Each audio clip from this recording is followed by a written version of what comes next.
D'Lo for boxing. All right, y'all. I want to talk about this Porter-Crawford situation right quick. You know, there's a lot of different theories out there and a lot of speculation about why the WBO mandated Porter made Porter the mandatory for Crawford, and basically made that fight the mandatory and gave them a timetable of 30 days to negotiate a fight or go to purse bid. And you know, a lot of people said, you know, looked at Virgil Ortiz, and some people said, well, Ortiz must not want the fight, this, that, and the other. Some people saying Ortiz never got an offer. He didn't turn down the fight because it was never offered. Well, I will say this. For me, I understand why Ortiz got bumped to number one over Porter, based off of their latest activity.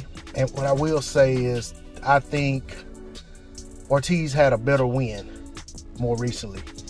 He's an undefeated up-and-coming contender / prospect, however you want to look at him. I'd say contender. He was at number 2, but he fought a former champion in Hooker and beat him, whereas Porter was coming off of the Spence loss, albeit a great fighter and in a very good fight, and then he fought Formella, and that was all he did. You know, he fought Formella, then Formella went on to fight Conor Benn, which didn't really help matters after Formella lost to Benn. But at the end of the day, we know Shawn Porter is a well-known former champion who has fought a 2-time champion, I might add, who has fought the who's who of 147 over the years.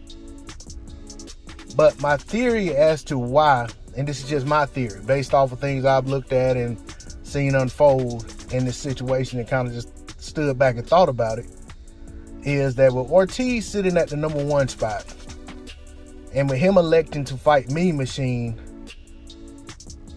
if Mean Machine were to beat Ortiz, that leaves the WBO with no other recourse but to make Mean Machine the mandatory. And that is a fight that we've already seen not very long ago, and a fight that, although Mean Machine had his moments in that fight, I don't even think the WBO would want to have to mandate that fight. Not this soon, not immediately, you know what I'm saying, within a year and a half, 2 years of those guys fighting. I think it's just, Mean Machine hasn't done enough in the time since he fought Bud Crawford for it to make sense for us to be getting a rematch between Crawford and Mean Machine. If you look at 154, the situation where Lubin is at the number 1 spot, or right around the number 1 mandatory position for the WBC, Lubin has had about 4 or 5 fights since he lost to Charlo. So it makes sense that he's put himself in position that it would make sense that after all this time, he get another crack at Charlo. And we've seen this happen over the years. We've seen guys get, you know, multiple shots at a champion. We saw Vladimir Klitschko defend twice against Sam Peter, you know, and stuff like that. So it's not out of the norm, out of the realm of logic for guys to get multiple title shots at the same champion. But when you're talking about it, it wasn't all that long ago, and it wasn't that competitive of a fight. And then there's much bigger fights to be made.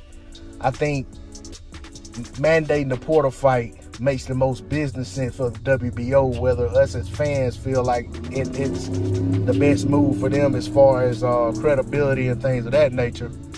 But there are a lot of people who feel like Porter should have never been taken out of the number 1 spot to start. So, I mean, to me, if you comb down the WBA rankings, the WBO, I'm sorry, I keep saying WBA, but the WBO rankings, there's not a better fight for us fans, or a more lucrative fight for the fighters, or a fight that just gets the boxing world excited than Shawn Porter versus Terrence Crawford. So I think it's the right move by the WBO. I hope the fight happens. I'm cautiously optimistic, but I just wanted to shed light on my theory as to why the WBO chose to go this route. Once again, I slipped WBA in. My apologies. D-Lo 404 Boxing. Like, share, comment, subscribe. I'm out. Peace.